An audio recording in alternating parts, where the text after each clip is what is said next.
In the spring of 2006, in a hotel ballroom in Roswell, New Mexico, a man named Wendell Halverson was named Rancher of the Decade by the New Mexico Cattle Growers Association. 18,000 acres of pasture in Chavez County. 32 water rights certificates filed against the Pecos River, every one of them held free and clear. No banknotes, no partners, no outside investors. The presenter read the citation, and then he added one detail that made the room go quiet. Mr. Halverson began this operation at the age of 15, at a foreclosure auction in November of 1985, with $2,800 cash in the pocket of his father's coat. A man at a table near the back, 50-something expensive gray suit, did not clap. He set his glass down on the white tablecloth and looked at the floor. His name was Sutton Vance, and 20 years earlier, he had been one of the men laughing at the boy. Let me take you back.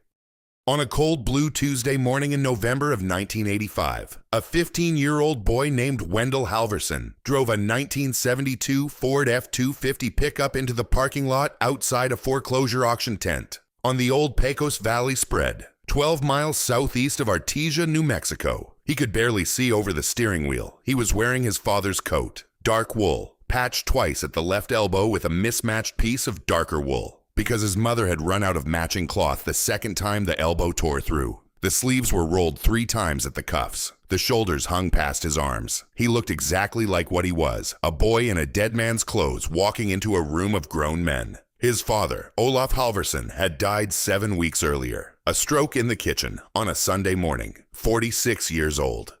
He had owned 320 acres of high desert pasture south of the Sacramento Mountains, 640 head of mixed Hereford and Angus, and one thing more valuable than all of it put together, a senior water rights certificate filed against the Pecos River in 1942 by Wendell's grandfather, Halvor Halverson, who had come to New Mexico from Norway with $82 and a willingness to dig. Now here's what you need to understand about water in southeastern New Mexico. Land without water is not land. It is dust with a fence around it. And the certificate that mattered most to the Halverson Ranch was not the one on their own deed. It was the one attached to the 80-acre Mendoza place next door, which had gone into foreclosure that summer and was being auctioned off lot by lot. Whoever bought that 80 acres bought the water that ran through it.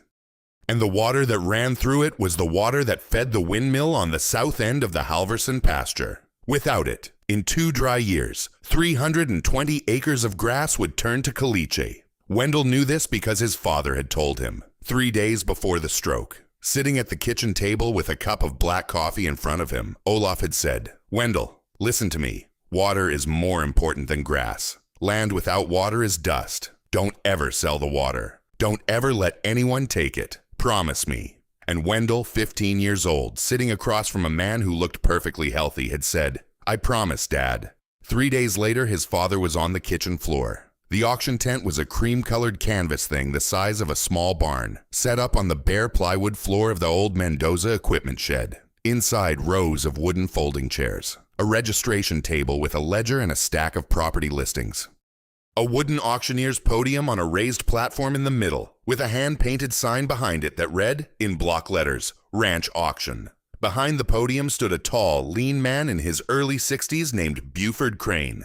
Gray resistal cowboy hat, black string tie, a microphone in his right hand. He had been calling auctions across Chavez and Eddy counties for 38 years. He had known Olaf Halverson for 26 of them. Buford saw the boy walk in, saw the oversized coat, saw the boots 2 sizes too big, saw the kid stop just inside the tent flap and look around the room the way a deer looks at a highway. "Wendell, son, come here a minute." Wendell walked up to the registration table. Buford came down off the platform. "Son, I was at your daddy's funeral. Olaf was a good man, one of the best ranchers in this valley. How's your mother?" "She's managing, sir." "Inga doing all right?" "Yes, sir." "What are you doing here, Wendell?" "I'm here to bid on Lot 4. The water rights certificate, the one on the Mendoza 80. Buford Crane took off his reading glasses, cleaned them on his shirt, put them back on. He looked at the boy in the patched coat the way you look at something that breaks your heart, but you cannot fix. "Son, go home, talk to your mother. There are men coming to this auction today with hundreds of thousands of dollars to spend. There is a group out of Dallas that is going to buy every water certificate in this county before the year is out. You are 15 years old. You cannot bid against them. You cannot win. And even if you did win, you cannot run a ranch. Standing 10 feet away near the registration table was a man named Sutton Vance, 45 years old, from Dallas, Texas, in pressed dark blue Wranglers, a crisp white Western shirt with pearl snaps, brand new Lucchese boots that had never seen a pasture, and a Stetson so clean it still had the price tag string. He was holding a brick-sized Motorola Dynatac cellular telephone, which in 1985 was the most expensive object in the room. He had heard everything Buford said. He laughed soft and low, the way a man laughs at a child who has wandered into the wrong place. "Buford's right, kid. Go on home. Tell your mother to call us. We'll buy the whole spread. Fair market. She can move into Artesia, get a job at the bank. You can finish high school like a normal boy. Nobody's going to think less of you. A 15-year-old can't manage water rights against men like us. It's not a game." Two ranchers near the chairs nodded slowly. One of them said, "He's right, son. No shame in selling." Wendell looked at Buford Crane. He looked at Sutton Vance. He looked at the hand-painted sign behind the podium that said ranch auction. He thought about his father at the kitchen table 3 days before he died and the promise he had made. "Mr. Crane, my father told me something the week he passed. He said water is more important than grass. He said don't ever sell the water. He said that to me 3 days before he died, sir. So I'm going to bid on that certificate. Are you going to take my paddle, or do I need to find another auction?" But that's not what this story is really about. Educational note. In the western United States, water rights are governed by a doctrine known as prior appropriation, which dates to the 1850s mining camps of California and Colorado. Under this system, the first person to put water to beneficial use holds a senior right that takes precedence over all later claims, regardless of who owns the surrounding land. In states like New Mexico, Arizona, and Nevada, a single senior water rights certificate filed in the early 20th century can be worth more than the ranch it sits beside. Many Western families have lost their land, not to debt, but to the quiet sale of a water certificate they did not understand they owned. Buford Crane took the boy's paddle, number 41. He walked back to the podium. He started the auction at 9 o'clock sharp, the way he always did. There were 42 lots that day. Lot 4 came up at 10:15. Lot 4, Senior Water Rights Certificate, Pecos River, 1908 priority date, attached to the Mendoza 80-acre parcel. Opening bid, $1,000. A paddle went up in the third row. Sutton Vance's man, $1,200. Wendell raised number 41, $1,500. The Dallas group came back at $2,000. Wendell, $2,200. The bidders turned in their folding chairs to look at the boy in the back. Some of them smirked. Sutton Vance, sitting in the front row with his cellular telephone resting on his knee, turned all the way around and grinned at Wendell like a man watching a kitten try to fight a coyote. $2,500, said the Dallas group. $2,700, said Wendell. His voice cracked on the word 7. The room laughed, not cruelly, just the way grown men laugh when a child says something they think is brave and stupid at the same time. Sutton Vance raised his hand. $2,800. Wendell raised his paddle one more time. $2,801. The room stopped laughing. Buford Crane looked at Sutton Vance. Vance shrugged, the kind of shrug that says it is not worth it to me to fight a child for $1, and he set his paddle down on the empty chair next to him. Buford looked at the room. He looked at Wendell. He brought down his hand. Sold. Lot 4. To paddle 41. $2,801. Wendell paid in cash, counted out of an envelope from the inside pocket of his father's coat. 28 $100 bills and one single. Every dollar his family had in the bank. The Dallas group left at lunch. Sutton Vance shook Buford's hand on the way out and said, loud enough for Wendell to hear, "That kid will be back here in 2 years selling it to me for half." And he laughed, and he walked out of the tent into the bright November light. And that's when everything changed. Now let me tell you about the first winter, because this is where most 15-year-olds would have broken. Wendell drove the pickup home with the certificate folded in his coat pocket. He gave it to his mother, Astrid, at the kitchen table. She read it. She did not speak for a long time. Astrid Halverson had come to New Mexico from a small town outside Bergen, Norway, when she was 23 years old, to marry a rancher she had met through a cousin. She did not drive a truck with a manual transmission. She spoke English with a heavy accent that she was self-conscious about. Her younger daughter, Inga, was 9. And now her 15-year-old son had spent every dollar in the family account on a piece of paper. "Wendell, what did you do?" "I bought the water, Mama, like Dad said." She put her face in her hands and she cried, the way a mother cries when she sees her son turning into a man years before he should. The school bus came at 7 in the morning. Wendell rode it. He sat through algebra and American history and biology with his eyes half closed. He was home by 2:30. He worked the ranch until dark. By Thanksgiving, the windmill on the south pasture had stopped turning. The bearings were 40 years old. He took the gear housing apart on the kitchen table by the light of a kerosene lamp, with the maintenance manual from 1943 open beside him. It took him 3 weekends. He got it running on a Sunday afternoon in early December. The water came up cold and clean and flooded the south stock tank for the first time in a month. And Wendell sat down on the dirt next to the tank, and he cried the way a 15-year-old cries when something his father built is working again.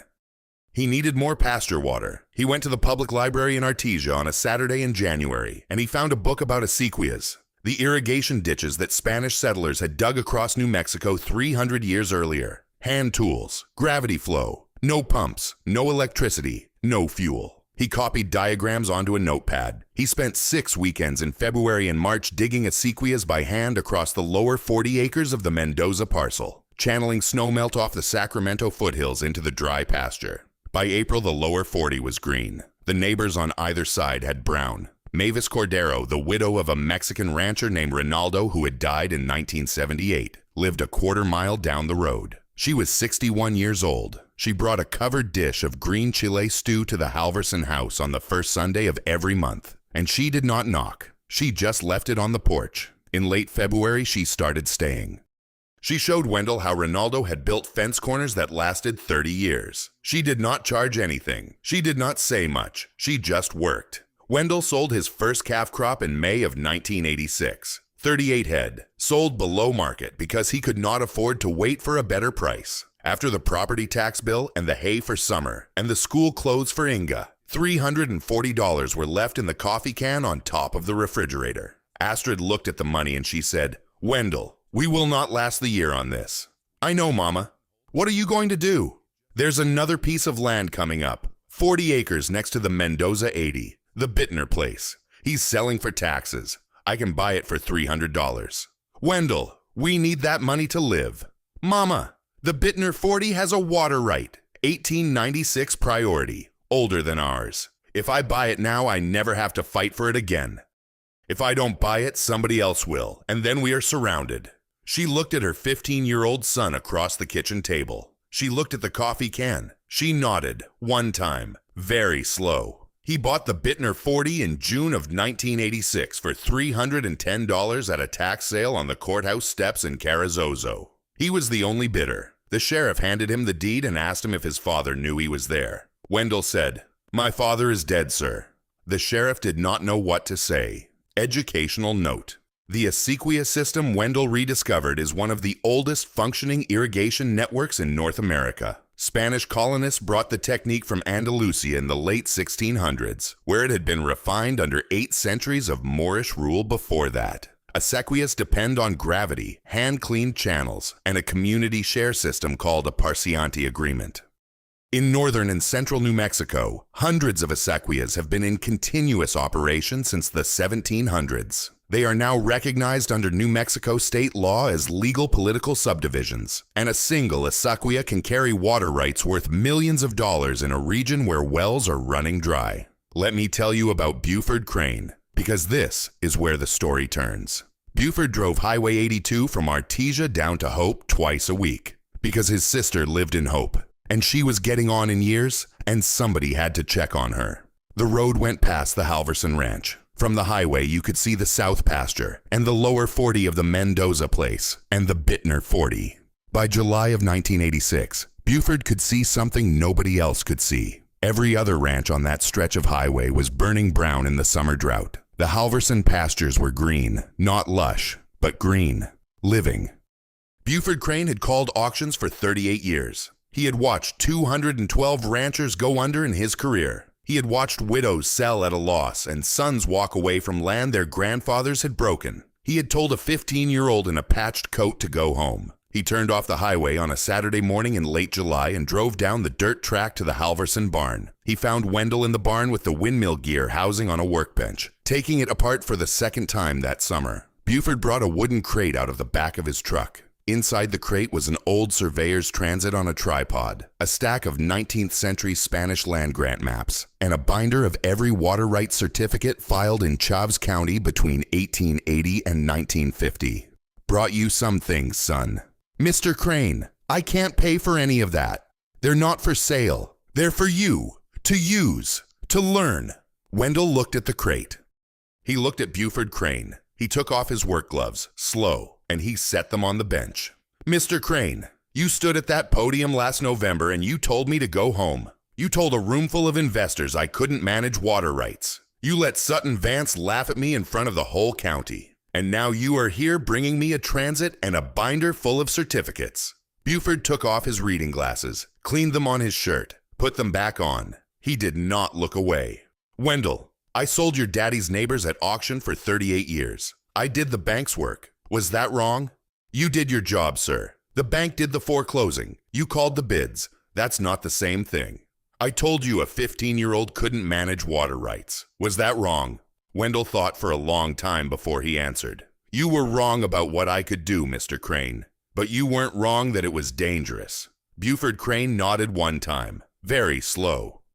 Then he said the truest thing he had said in 40 years of running auctions. I have watched 212 ranchers lose their land in this county, son. Most of them lost it because they didn't understand the water. I have a binder full of every certificate filed between 1880 and 1950. I know which ones are senior. I know which ones are about to be challenged. I know which families are going to fail in the next 5 years. I should have offered this to your father and I never did because nobody asked me. I am offering it to you now. Will you let me teach you?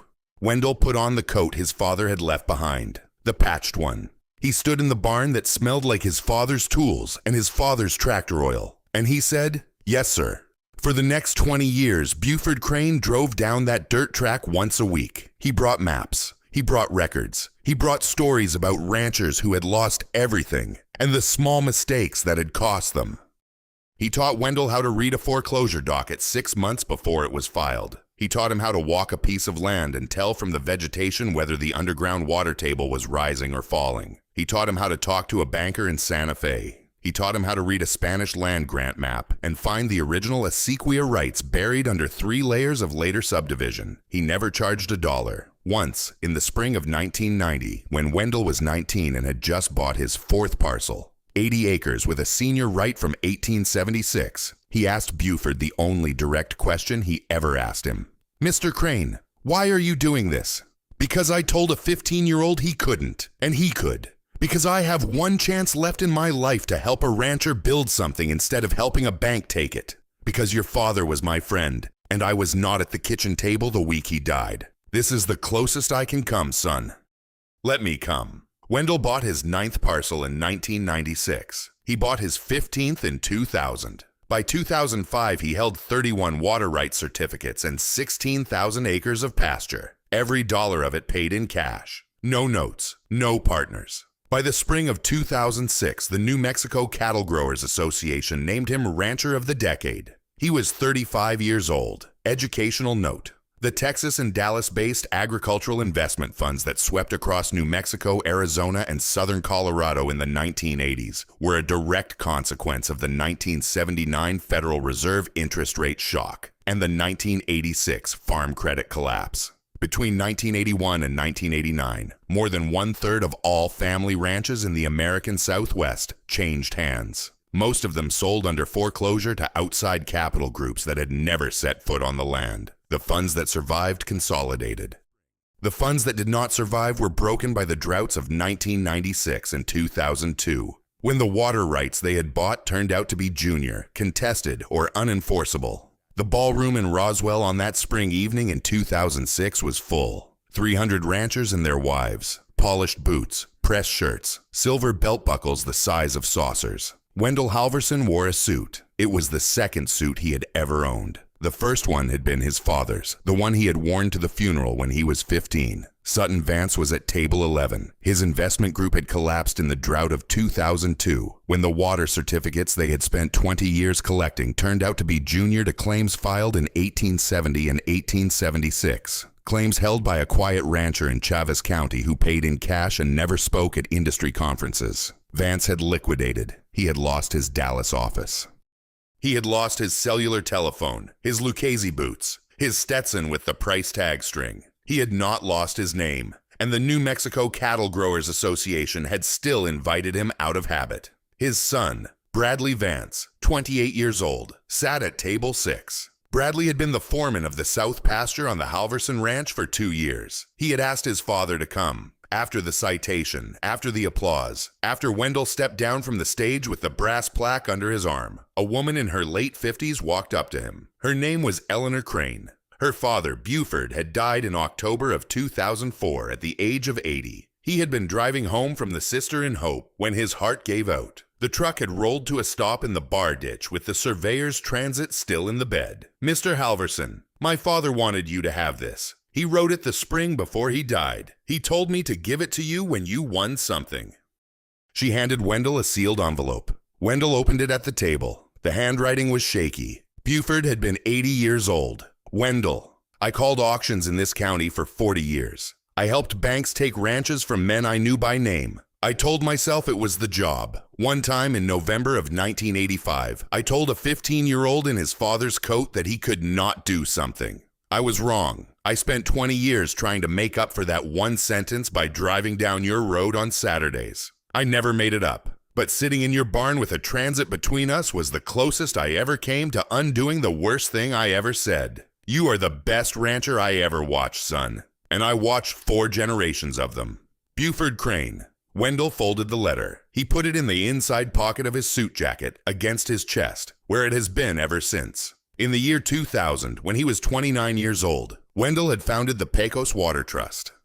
It is not a charity. It is a mentorship. It pairs teenagers in southeastern New Mexico who have lost a ranching parent with experienced ranchers and water rights attorneys who teach them how to keep the family certificate before the family loses it. Between 2000 and 2024, the trust has helped 31 families keep their water.